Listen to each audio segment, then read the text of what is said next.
Hey team, how's it going? Is it okay if I call you guys team? I don't know. Anyways, don't worry. These videos won't always be me. Actually, next week, the smarter, more beautiful half will be on camera with me. So you better not miss next week, okay? So just kind of going off last week, February is African American History Month, and this week I actually wanted to highlight another Black missionary, and her name is Amanda Berry Smith.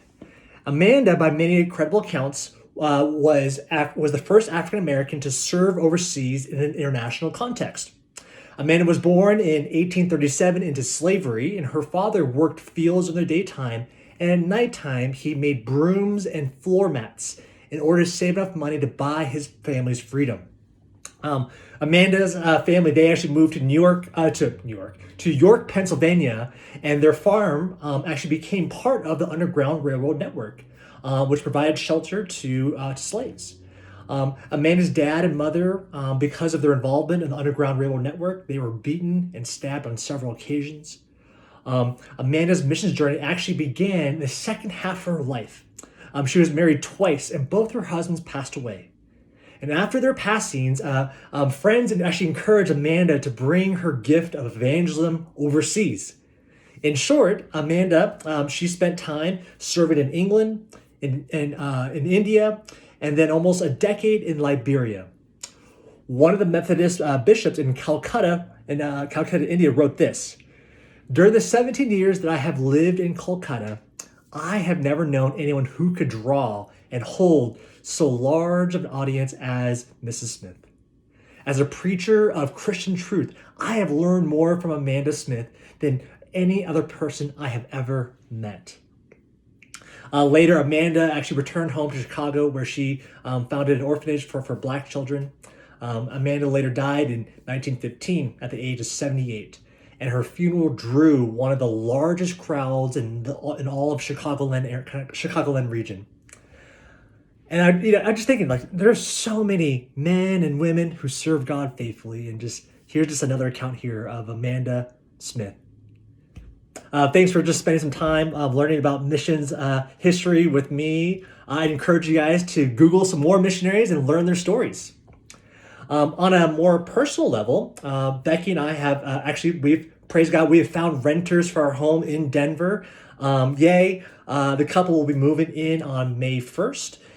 Pray that they will be awesome tenants. It's the first time Becky and I are being landlords, so we're kind of just a little nervous, but we're really confident they're going to be just a great tenants.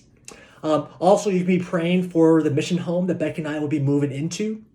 They did find some mold in the home, and the team is looking into some solutions for remediation, stuff like that. So just pray that all goes smoothly. We're still hoping to move in over the next couple months. So yeah, just praying for that timeline. Obviously, we're kind of bumped up against May 1st. So that's kind of what we're looking at here.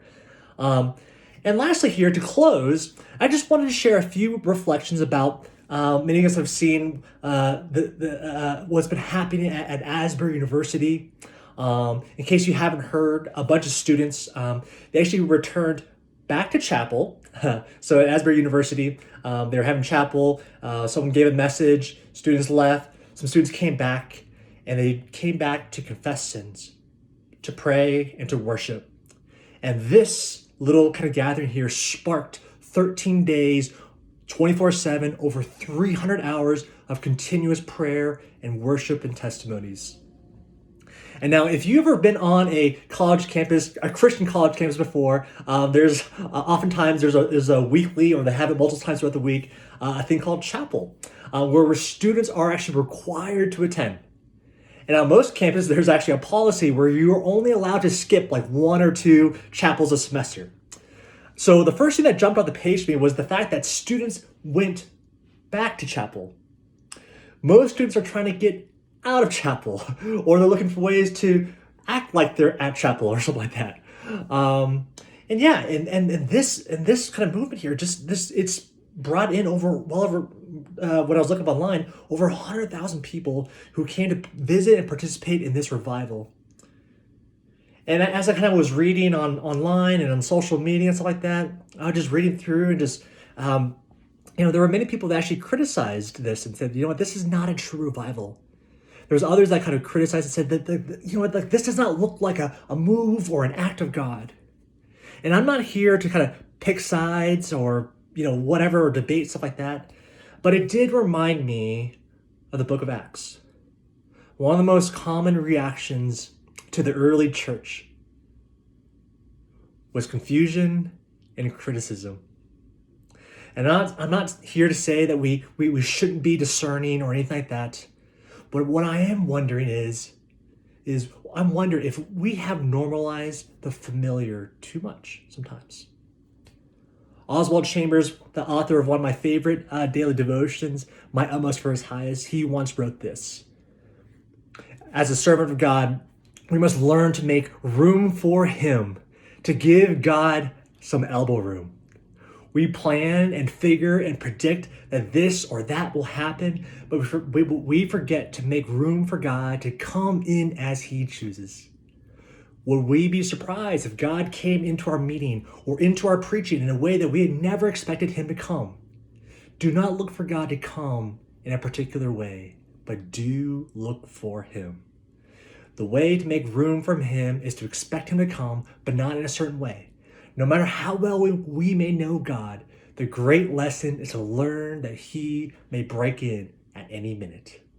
We tend to overlook this element of surprise. Asbury University, this wasn't LA, this wasn't New York, no mega church, no famous pastor, no clever marketing. With all the hype around ChatGPT, AI, crypto, TikTok, when God showed up here, He showed up perhaps in the most analog form.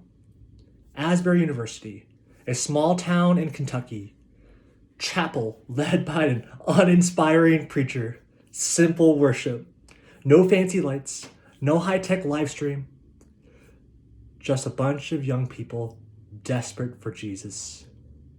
This spring, semester here, my team has a privilege to go on to campuses like Biola, Azusa Pacific University, Grace College, Cedarville, Wheaton, Bethany Global University. And also just lastly here, just invite you guys to pray for my team as we travel throughout the United States to invest in this young generation here. Above all else, I encourage you guys to pray.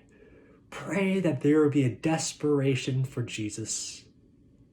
Thank you guys. Happy Friday, happy weekend.